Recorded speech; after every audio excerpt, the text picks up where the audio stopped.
꽤 오래 전입니다. 신학교에 시편 강의를 할 때인데 학생 중에 한 명이 이런 질문을 했습니다. 예수님의 십자가 한 사람의 죽음이 어떻게 그 많은 세상의 인류를 구원할 수 있는가라는 질문입니다. 도대체 어떻게 그것이 가능한가? 또는 예수 그리스도께서 십자가에 보혈을 흘리셨다는데 신학교 와서 그분이 이제 질문을 던지는 건데 그 보혈이 우리의 죄를 어떻게 씻을 수 있었단 말인가? 지금도 어떻게 계속 씻을 수 있단 말인가? 라는 질문을 했습니다. 그리고는 더 중요한 게 구약 성경하고 십자가하고 무슨 관계가 있느냐고. 매우 자기도 답답하고 또 아주 힘들어하는, 그러면서도 사실은 거칠게 좀 항의를 했습니다. 뭐가 안 맞는다고, 기독교가 이해가 안 된다고. 그때 옆에 있었던 한 학생이 이렇게 대답한 걸 기억합니다. 지난 한 주간 그런 시간이 있었기 때문에 기억이 났었습니다.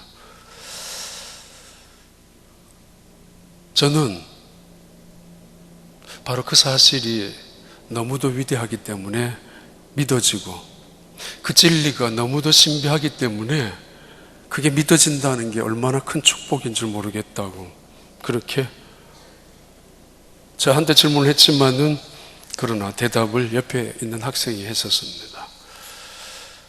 한 사람이 어떻게 전 인류의 죄를 구원할 수 있는가?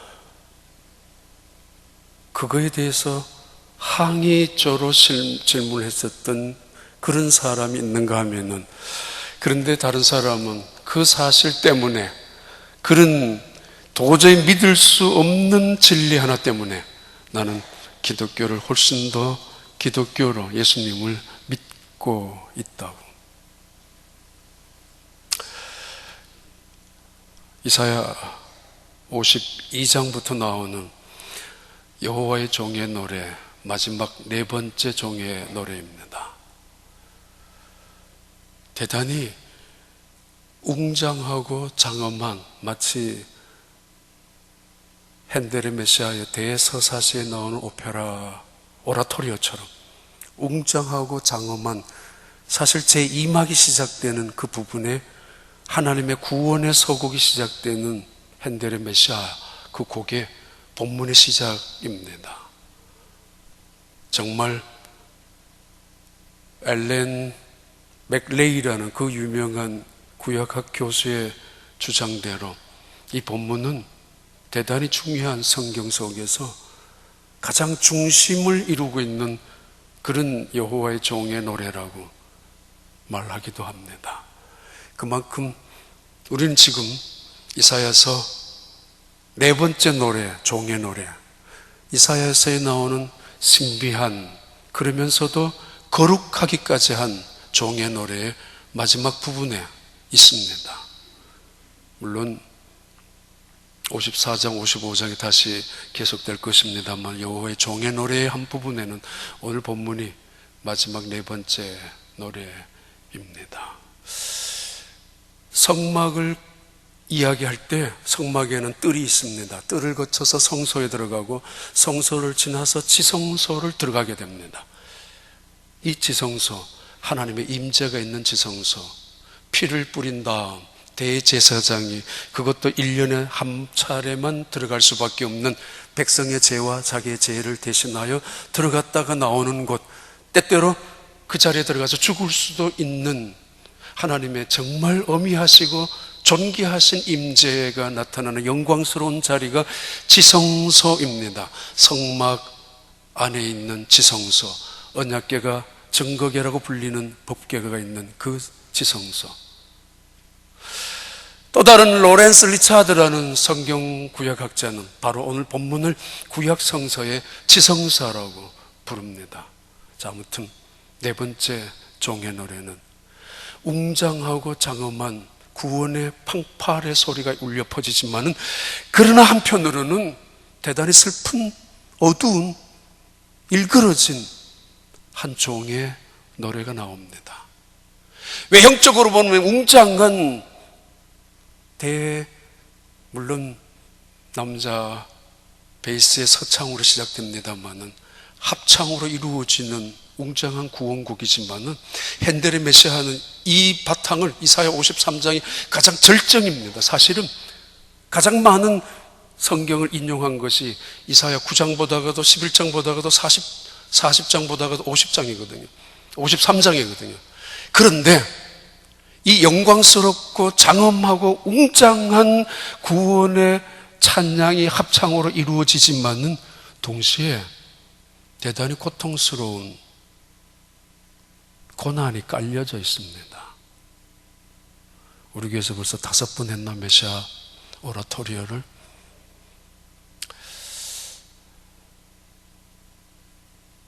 중요한 것은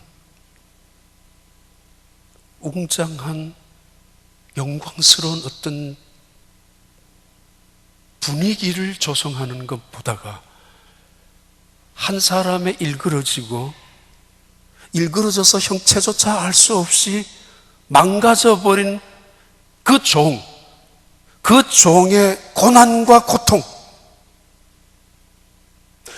멸시를 당해서 버림받을 뿐만 아니라 채찍에, 이미 지난주에 수염을 뽑히고 등짝에 채찍으로 맞고, 그리고는 갈기갈기 찢어진 그 몸에서 방울 뚝뚝 떨어졌던 핏방울.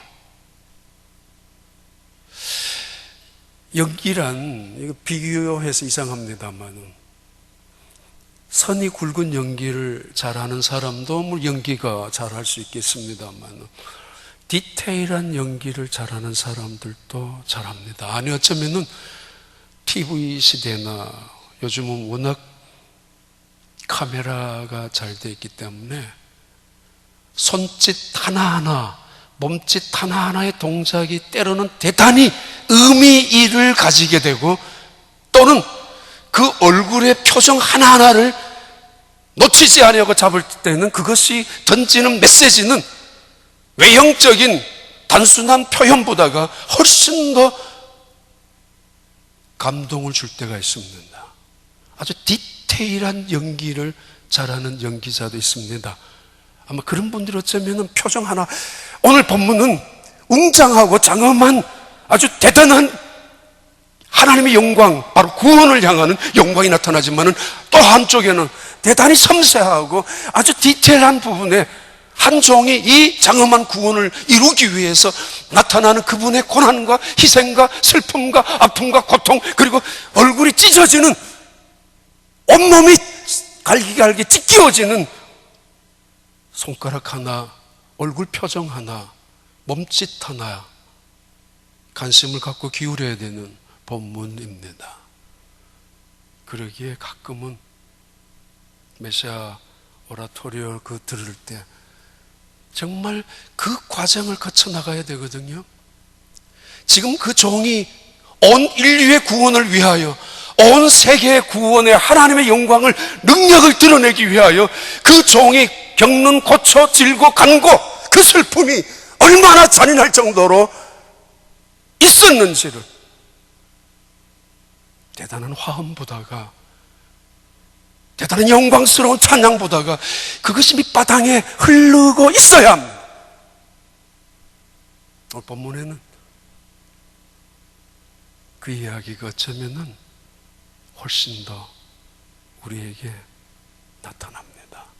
얼굴 표정 하나하나에 관심을 가지실 필요가 있다는 이야기입니다. 종의 마지막 4번째 노래, 이것은 그분의 고난을 노래하는, 심지어 이 고난을 승화시켜서 영광으로, 더 나아가서 이 4번째 마지막 종의 노래는 그분의 죽음까지 다다르는, 그러나 이 죽음을 승화시켜서 생명과 부활이라는 장면으로 이끌어가고 인도시키는 대단한 노래, 종의 노래입니다. 그러기에 로렌스 리차드의 말대로 이것은 성경 속의 지성소이고, 알렌 맥레이의 이야기대로, 지적대로 성경의 가장 중심적인 텍스트가 오늘 본문이라는 말은 대단히 의미심장한 이야기임에 틀림없습니다. 그가 그 고난을 당하는데도 사람들은 말합니다. 나와 무슨 관계가 있느냐고. 사람들은 떠듭니다. 그 사람은 자기의 죄값으로 형벌을 당하고 있다고. 만약에 우리가 그때 그 자리에 있었다면, 그래서 그분의 죽음이, 그분의 고통이, 그 간고와 질고가, 그 모욕과 순환이 나의 죄와 관계가 있었다는 사실을 깨닫기만 하는 사람이 한 명이라도 있었다면, 아닙니다. 아무도 없었습니다. 아무도 없었습니다.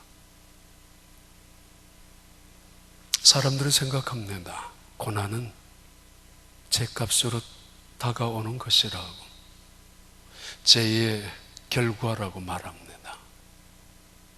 그래서 의인은 고난을 당하지 말아야 된다고, 의인은 고난이 없어야 된다라고 생각하는 것이 일반적이고 전통적인 생각입니다.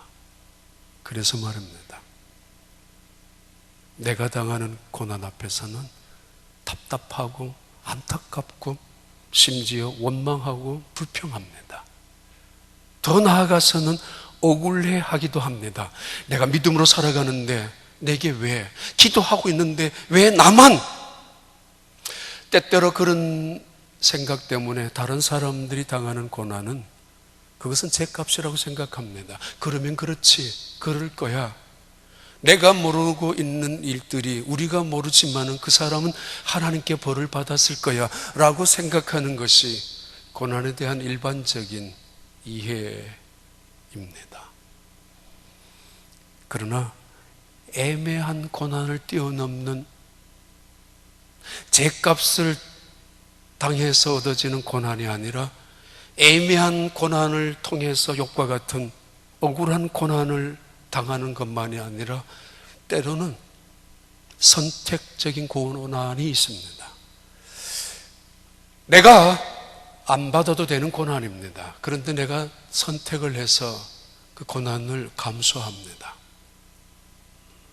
어렸을 때 밤중에 묵을 시골에서는 밤중에 일찍 자기 때문에 묵을 먹든지 고구마를 삶아 먹든지 혹은 감자를 먹고 나면은 다들 숭늉 아니면 냉수 생각납니다. 그런데 그거 밖에 나가서 부엌에 가서 또는 다른 데 가서 그걸 떠오는 게 쉽지 않습니다. 근데 누군가는 해야 합니다. 벌떡 일어나서. 그건 선택적인 고난이고, 이건 자원적이고 적극적인 고난입니다. 자기가 먹고 싶을 뿐만 아니라 이 물을 통해서 다른 사람에게도 물을 마시게 하는 타인을 위한 고난도 있습니다.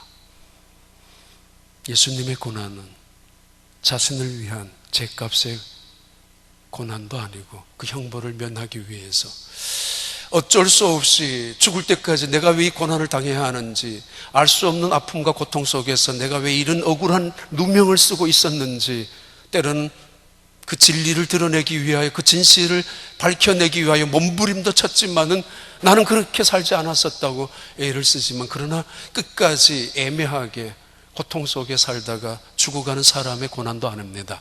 예수님의 고난은, 바로 이 종의 고난은 오늘 이사야 53장에서 우리에게 설명하고 있습니다. 무슨 고난이었는지, 그리고 왜 한 사람의 고난이 온 인류의 죄를 구속할 수 있었는가.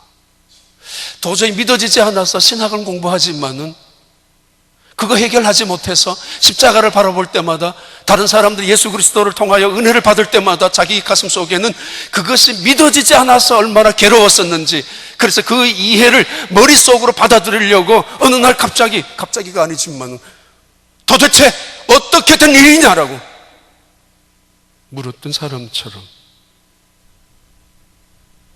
그들에게 던져주는 중요한 지성소입니다. 이사야 53장 2절 3절은 이렇게 시작합니다. 그는 주 앞에서 자라나기를 연한 순 같고 마른 땅에서 나온 뿌리 같아서 고운 모양도 없고 풍채도 없은즉 우리가 보기에 흠모할 만한 아름다운 것이 없도다. 3절 그는 멸시를 받아 사람들에게 버림받았으며 간고를 많이 겪었으며 질고를 아는 자라. 마치 사람들이 그에게서 얼굴을 가리는 것 같이 멸시를 당하였고 우리도 그를 기히 여기지 아니하였도다. 마치 연한 순 같고, 신학적으로는 다윗의 왕조가 멸망이 됩니다. 없어집니다.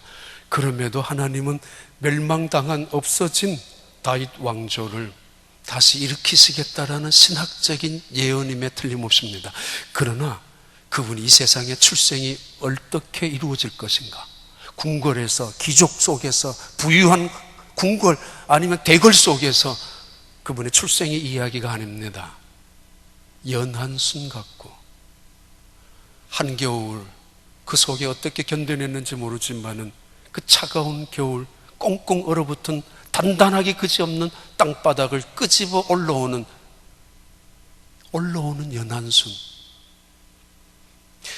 손으로 만지기만 해도 그 연한 순은 꺾어지고 바람이 불어도 그냥 넘어지는 그 연한 순. 어떻게 그 단단하게 짝이 없는 돌처럼 굳어버린 겨울 그 땅을 뒤집고 올라오는지 아십니까? 생명이랍니다. 연한 순 같고 척박하게 그지없는 그 당시의 상황이 최악의 가장 워스트한 케이스였지만은 그러나 하나님의 약속은 기어이 얼어붙은 땅 속에 올라오는 연한 순같이 올라오고 마른 땅에 항무지가 된 땅에 죽어버린 땅에 도저히 그 땅에서는 생명이 꿈틀거릴 수 없는 그 땅에서 올라오는 뿌리 같은 새싹으로 비유합니다. 하나님의 섭리, 하나님의 생명, 하나님의 역사 손길입니다. 그분은 처음부터 많은 사람들에게 대단한 호감을, 대단히 우호적인 그리고 어떤 센세이션을 일으킬 수 있는, 이슈화 될 수 있는 그런 출생은 전혀 아니었습니다. 그렇다고 어느 날 갑자기 등장한 출생도 아닙니다. 그래서 그는 고운 모양도 없고 풍채도 없고 사람들에게 멸시를 받을 수밖에 없는, 천대받을 수밖에 없는 그런 모양으로 오시는 종. 하나님이 어떤 외적인 힘을 통하여 그분을 과시하기 위해서라면 이 세상에서 그보다 더 잘난 사람은 없는 모양으로 보냈을 것이고, 그분의 어떤 가진 똑똑함을 자랑하기 위해서라면 화려한 궁전에 모두에게 박수를 받으면서 출생시켰을 텐데, 그리고 그런 모양을 지니게 하실 수 있었을 텐데도 불구하고 예수님은 고운 모양도, 그렇다고 남에게 위압감을 줄 수 있는 억지로 만들어내는 무슨 카리스마니, 그래서 어떤 권위를 갖고 오신 적도 없는 그런 모양의 종의 노래가 시작이 됩니다.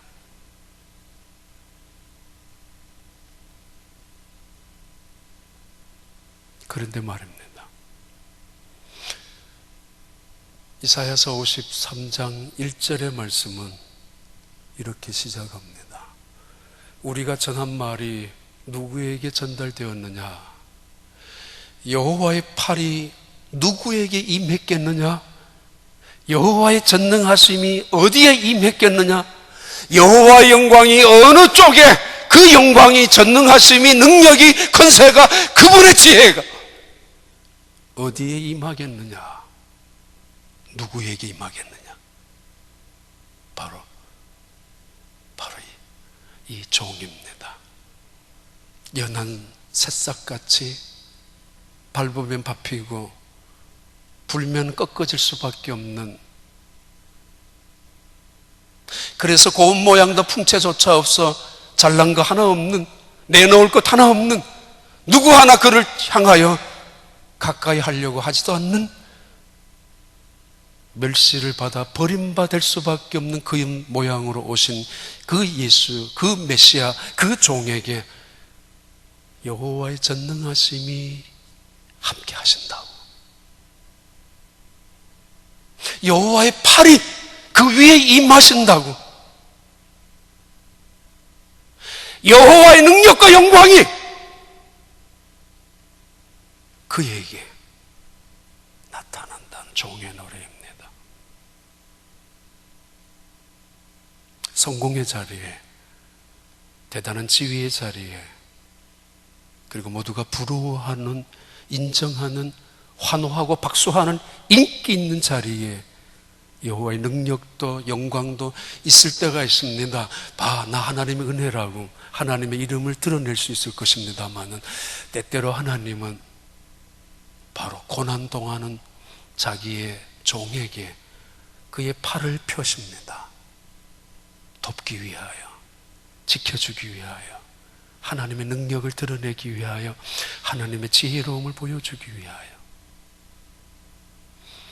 어머니가 연약합니다. 때로는 무능합니다. 때로는 무기력할 수 있습니다. 옛날 우리 한국적인 어머니들 보면은, 그러나 그 자식을 키울 때는, 가정을 지켜낼 때는 그 무능하고 무기력하게 보였던 그 여자의 몸속에는 가장 강인함이, 한 가정을 지켜내기 위하여 그 많은 질고 그 많은 슬픔 속에서도 견디는 여자, 그 어머니들의 그 속에 강인함이 있는 거 아십니까?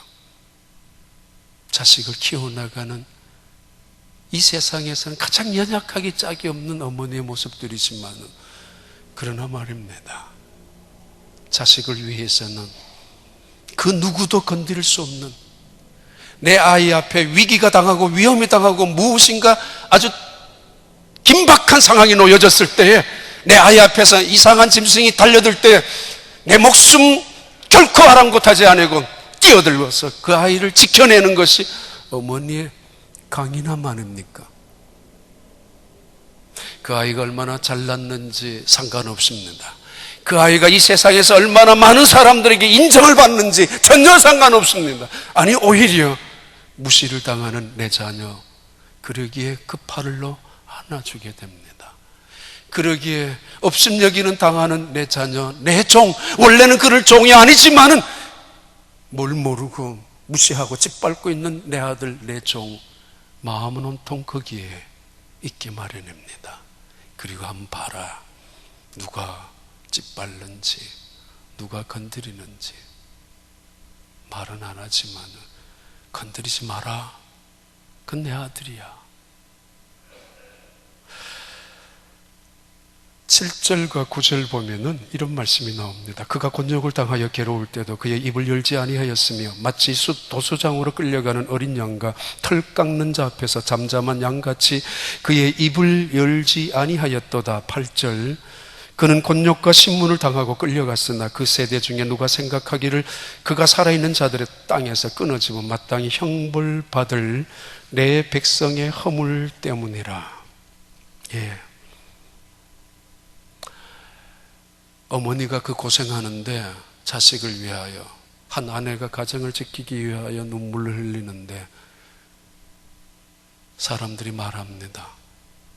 저 여자는 무슨 팔자가 저렇게, 저 여자는 얼마나 죄가 많아서 저렇게, 저 여자는 무슨 정말 우리가 알지 못하는 죄를 지어서 벌을 받아서 저렇게 힘들게 살고 있는가, 자식을 위해서 저렇게 애를 쓰고 있는지,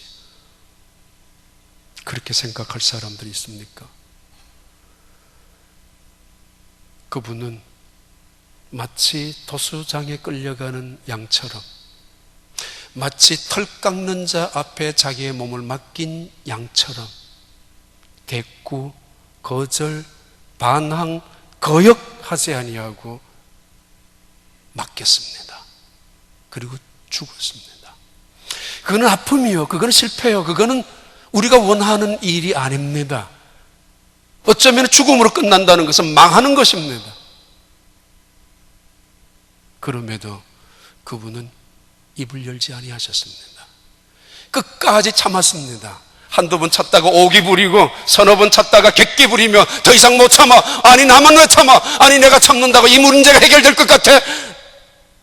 싫어.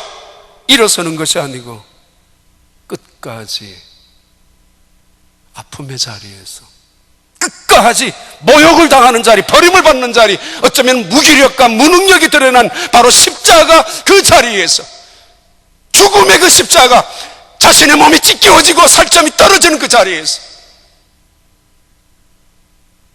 대꾸 한 번 하지 아니하시고 죽으셨습니다. 바로 그 위에 여호와의 팔이 임하셨다고, 바로 그 자리에 여호와의 영광이 그 속에 있었다고, 바로 그 죽음 속에, 그 슬픔과 즐거움과 아픔 속에 기쁨이, 성공이 담겨져 있었고 감추어져 있었다라고, 새 생명이 꿈틀거리고 있었다고 말씀합니다. 여호와의 팔이 도수장에 끌려가서 말 한마디 못하고 순종하는 거 쉽지 않습니다. 봉사하는 거 쉽지 않습니다. 뭐라고 한 번만 잔소리해봐요. 치워버리고 화나서 너가 하라고. 그때마다 저는 그런 생각을 합니다. 이 사람이 하나님이 맡겨준 내 백성, 내 자녀인가 아닌가 뭔가 한번 보면 압니다. 어떤 말을 통해서도 예 알겠습니다. 돌아오는 사람과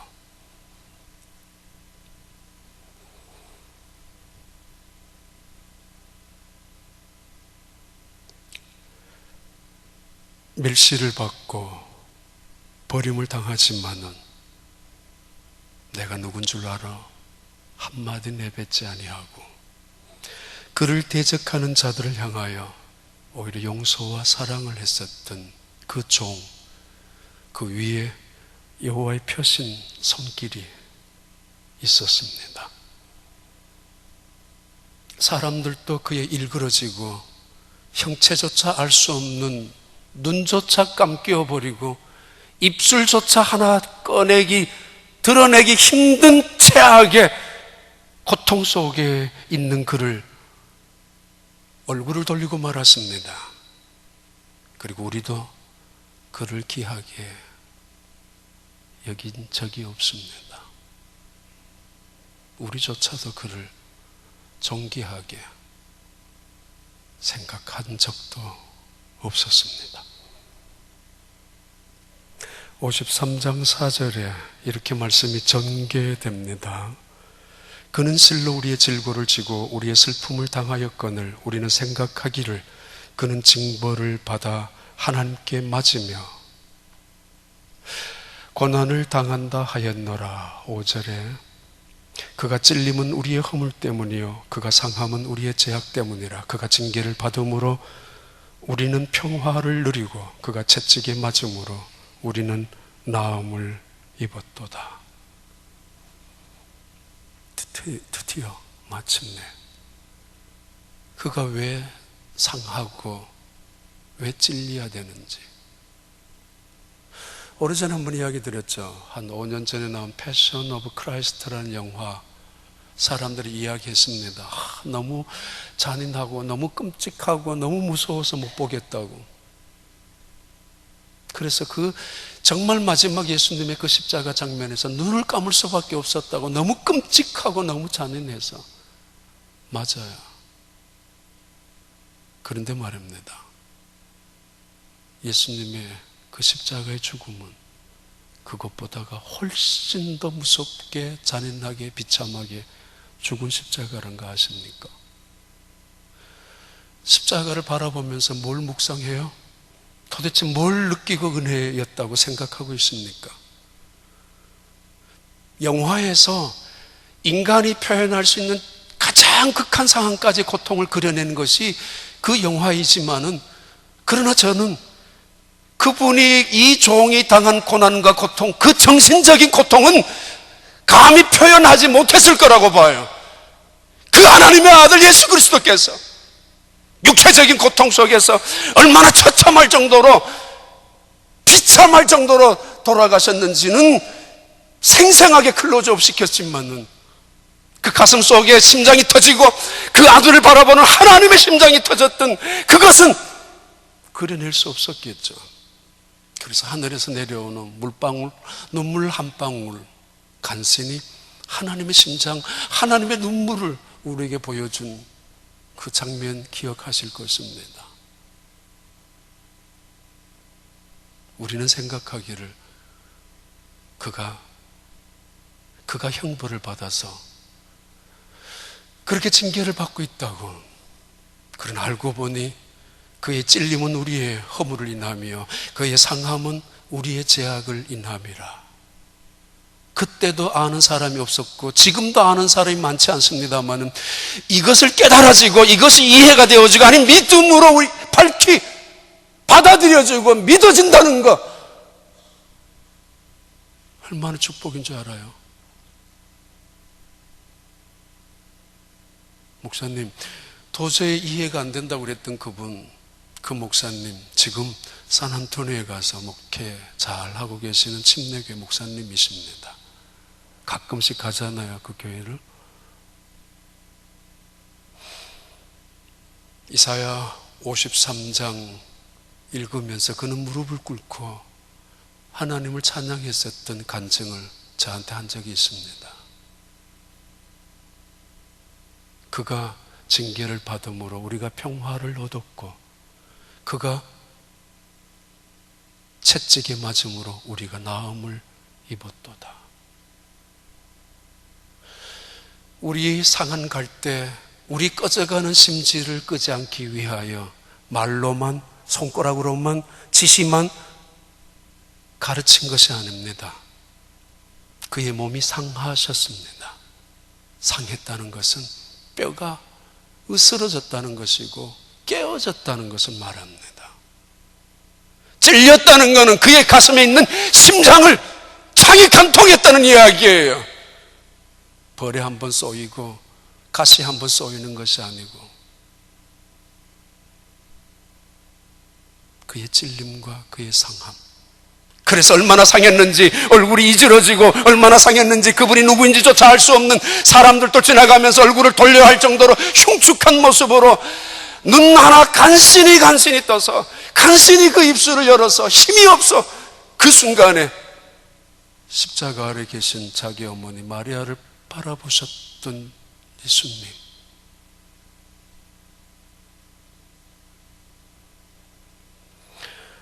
그런데도 우리는 양 같아서 53장 6절 말씀은 그럼에도 우리는 다 양 같아서 그릇 행하여 각기 제각길로 갔거늘 여호와께서는 우리의 모든 죄악을 그에게 담당시키셨도다.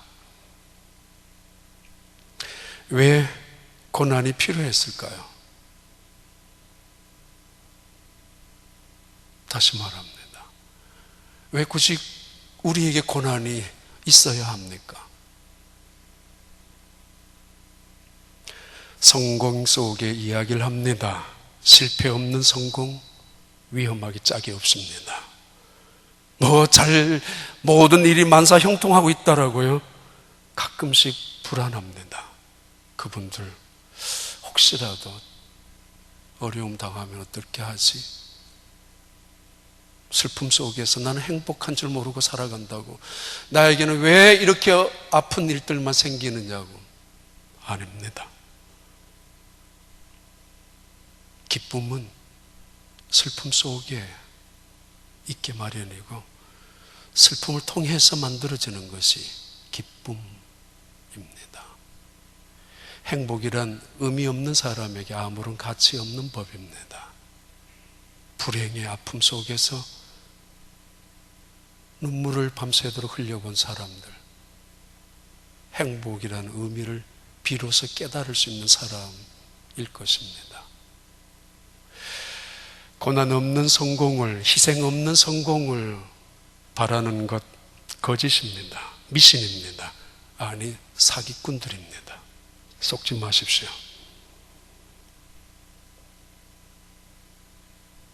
우리를 죄에서 건지시기 위하여, 죽음에서 생명으로 건져가기 위하여 예수님이 대신, 대신 죽으셨습니다.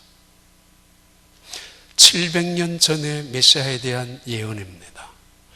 메시아, 하나님의 종 예수님이 이 세상에 오시기 전 700년 전에 그분의 출생과 그분의 사심과, 그래서 고난 속에서, 그러나 그걸로 통하여 날카로운 칼과 마강한 화살이 된다고 그랬죠.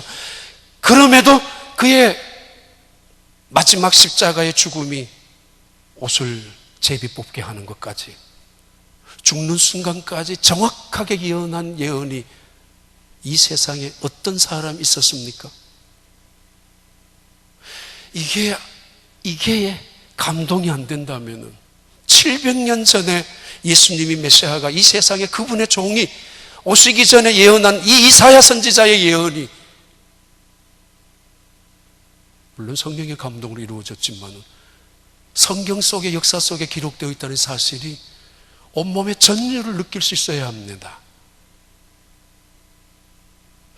만약에 말입니다, 예수님의 십자가가 부활이 없었다면, 예수님의 고난이 아무런 의미가 없었다면, 그분의 희생과 헌신과 충성이 하나님의 뜻을 이루지 못했다면 고난은 정말 무의미할 것입니다만, 분명히 이 세상의 고난은 의미 없는 고난이 없다는 것과 마찬가지로 예수 그리스도의 고난과 십자가, 그 죽음은 그것으로 끝나지 않았습니다.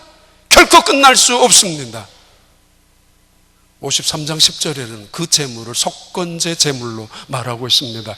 여호와께서 그에게 상함을 받게 하시기를 원하사 질고를 당하게 하셨은즉 그의 영혼을 속건 제물로 드리기에 이르면 그가 씨를 보게 되며 됐습니다. 번제, 소제, 하목제, 속제제, 그리고 속건제가 있습니다. 그 중에 속건제는 반드시 죄의 값을 지불해야 합니다. 우리는 하나님의 은혜를 대단히 간단히 얻었습니다만, 그러나 하나님 편에서는 절대로 간단한 은혜가 아닙니다. 그분이 지불할 수 있는 최고의 것, 그분이 가진 것 전부, 그분이 우리를 위하여 내줄 수 있는 마지막, 그것이 예수 그리스도에 대한 죽음이었고, 그것이 우리를 향한 대속 제물이었는데, 그것을 속건제라고 합니다. 물론 속건제 안에 희생제물과 하목제물 포함됩니다. 속건제는 반드시 죄의 값을 지불하고 그 사람에게 용서를 받기 위해서 무릎을 꿇어야 합니다. 그 사람에게 용서를 받기 위해서는 갚아야 합니다. 빚진 것을 갚아야 하든지 뭔가 잘못된 것을 깨끗이 회복을 시킨 한 다음 그 사람이, 상대방이 내 용서해 주겠다라는 이야기를 들을, 그것을 속건제라고 하는데, 예수님 그저 우연히 이루어졌다고요? 오늘의 문제가, 지난밤에 천둥치는 세월이, 지난 시간에 어려웠던 문제가 우연히 이루어졌고, 그래서 그냥 하나님의 은혜라고요? 누군가가 나를 도와줘서 이것도 하나님의 은혜라고요? 아니, 시간이 지나가고 세월이 지나가니까 이렇게 해결되었다고요? 누가 그래요? 누군가의 희생이 있었습니다. 내 자식, 내 가정, 내 직장, 한 국가도 누군가의 헌신이 있었습니다. 나 그분에게 나를 도와주었다고, 하나님 은혜라고. 아니, 그분은 나를 돕기 위하여 시간과 물질과 정성을 쏟았다는 거, 희생이 있다는 거 아십니까? 간단한 은혜 아니에요. 하나님 입장에서 우리를 위하여 그 아들을, 종을 속건제물로 주셨단 말입니다. 값을 지불하셨다는 것입니다. 전부를, 그분의 목숨을 내어놓았다는 것입니다. 마지막 말씀 정리를 합니다. 52장 1절에 오늘 네 번째 종의 노래의 마지막은 원래 52장에서부터 시작합니다. 52장 12절부터 한번 다 펴봐요. 이사야서 52장, 구약 성경 이사야서 52장 13절부터 우리 함께 15절까지 천천히 있습니다. 보라, 내 종이 형통하리니 받들어 높이 들려서 지극히 존귀하게 되리라. 14절, 전에는 그 모양이 타인보다 상하였고 그의 모습이 사람들보다 상하였으므로 많은 사람이 그에 대하여 놀랐거니와. 15절, 그가 나라들을 놀라게 할 것이며 왕들은 그로 말미암아 그들의 입을 봉하리니 이는 그들이 아직 그들에게 전파되지 아니하는 것을 볼 것이요 아직 듣지 못한 것을 깨달을 것임이라. 봐요. 어머니가, 한 아내가 자식을 위하여 희생했습니다. 그리고 그 술주정뱅이, 도박 또는 중독, 어떤 에릭선에 있는 그 남편을 위하여 온갖 눈물을 흘리며 그 가정을 지켜냈습니다. 그런데 회개가 없고 회복이 없고 자식은 계속 그 모양이라면 우리 이민자의 삶 속에서 그 많은 희생을 하고 가정을 지키면서 자식을 키워오고 있지 않습니까? 때로는 신분의 문제로 불안하면서도 내 자식 위해서 참아 나오고 그 모욕도 견뎌 나왔는데, 그런데 말입니다. 헛수고라면, 만약에 말입니다, 돌아올 기미도 없고 그 녀석은 이미 옆길로 세상으로 떨어져 있다면 그것만큼 가슴 아픈 일이 있을까? 내 희생이, 내 헌신이, 내 인내와 내 참음과 내 슬픔, 때로는 내 자식의 질고를 내가 끊어 안았고 내 가정의 강구를 내가 온통 감수하면서 그렇게 살아내었는데 이게 아무런 열매가 없단 말이에요. 아무런 보상받을 기미조차 보이지 않는단 말이에요. 우울증에 걸리죠. 나중엔 자살하죠. 필요 없다고, 다 소용없다고, 왜 나만 이렇게 살았는지 억울하기 짝이 없다고. 그래서 이제는 그렇게 안 살아. 나도 내 몸만을 위하여, 나도 내 가정만을 위하여, 내 가정이 아니라 내 입만을 위하여 살 거야. 내 자식도 소용없다라고 생각하는 사람들, 요즘의 세대가 그렇게 되어가고 있습니다. 참지 않습니다. 희생하지 않습니다. 내가 왜 내 자식을 위해 희생해? 할 것만 해주면 되겠지. 내가 왜 미국식이 아니냐라고, 고등학교까지만 보내주면 되겠지. 알아서 하라고. 내가 왜 내 남편을 위하여 한평생 그렇게 살아야 돼? 나는 이제 그렇게 안 살아. 남은 인생이 내가 10년, 20년이 될런지 알 수 없지만 나는 그렇게 안 살아. 이제는 나도 먹을 것 먹고, 쓸 것 쓰고, 입을 것 입고, 살 것 사고, 갈 데 가고, 그렇게 살겠다라고. 그런 세상이 되어가고 있습니다. 그래서 행복하던가요? 그래서 지켜지던가요? 깨어지기 시작합니다. 흔들리기 시작합니다. 희생은 값없는 거 아닙니다. 전에는 형체조차 알 수 없는 그 얼굴, 그런데 이제는 왕들이 그 앞에서 머리 모자를 벗어던지고 무릎을 꿇고 한 번도 듣지 못하고 한 번도 깨닫지 못하고 한 번도 알지도 못했던 그 진리를 알게 되므로 예수 그리스도, 그분이 하나님의 아들이었어. 이제는 들어본 적도 없고 하나님의 아들이 어떻게 그렇게 죽느냐 말이야. 이해할 수도 없는 그 사실 앞에서 깨달아진 왕들조차도 입을 닫고 맙니다. 깜짝 놀랍니다. 그분의 형통, 희생이 성공으로, 그분의 존귀, 이 세상에 가장 낮아졌던 자리에서 가장 높인 엑소울트라고 하는 가장 지존자의 자리에 올라가는 그 아들의 종의 모습을 보면서 깜짝 놀랍니다. 찬양합니다. 그리고는 영광을 돌립니다. 여호와의 종의 노래는, 이렇게 네 번째 종에는 우리를 향하여 노래하고 있습니다. 우리에게도 십자가가 있습니다. 아무거나 세상 쫓아가면서 외면하지 마십시오. 세상을 붙들려고 내게 주신 십자가가 있을 것입니다. 그러나 그 십자가 속에 생명, 부활, 영광, 형통함이, 그 안에 하나님께서 이미 우리를 위하여 준비해 놓으셨다는 거 아십니까? 기도합니다. 하나님 아버지, 먼 미국 땅 휴스턴에 살고 있습니다. 때때로 어려운 짐 때문에 쓰러지고 힘들 때도 있었습니다. 여전히 무거운 짐을 지고 살아가는 저희들입니다.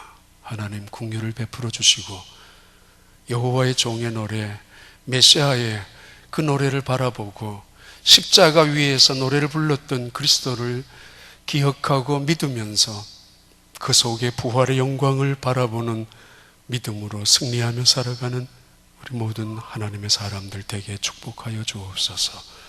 예수님 이름으로 기도하옵나이다.